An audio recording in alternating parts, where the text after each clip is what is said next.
ఈ మధ్య సోషల్ మీడియాలో ఏమైందే ఈ వ్యూస్ కోసం ఈ తంబులు అంటారట కదా వాటిని నాకు ఎక్కువ తంబునైల్స్ కోసం సెన్సేషనల్ హెడ్డింగ్స్ పెడుతున్నారు. హరీష్ రావు బీజేపీలోకి పోయిండని, హరీష్ రావు కాంగ్రెస్లోకి పోయిండని, ఇంకేందో అయిండని, వర్కింగ్ ప్రెసిడెంట్ అయిండని, ఇవన్నీ అనవసరంగా మీ me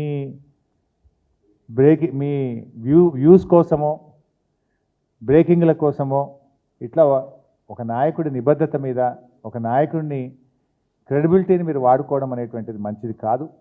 I appeal to all the media houses, particularly social media, ఇలాంటివి మానుకోండి.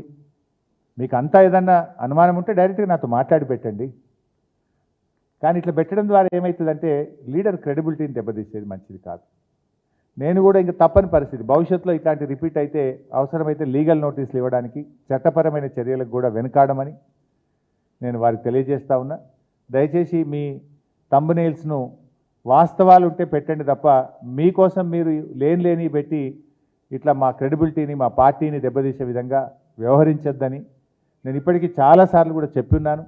కానీ మళ్ళీ ఇట్లా మీరు ఈ సోషల్ మీడియాలో ఇలాంటివి కూడా పెట్టకూడదని చెప్పి వారికి విజ్ఞప్తి చేస్తూ, ఫర్దర్గా ఎవరైనా ఇట్లాంటివి పెడితే, ఎందుకంటే మా బాస్ మా నాయకుడు మా కేసీఆర్ ఏం చెప్తే ఒక కార్యకర్తగా నడిచే వ్యక్తిని నేను.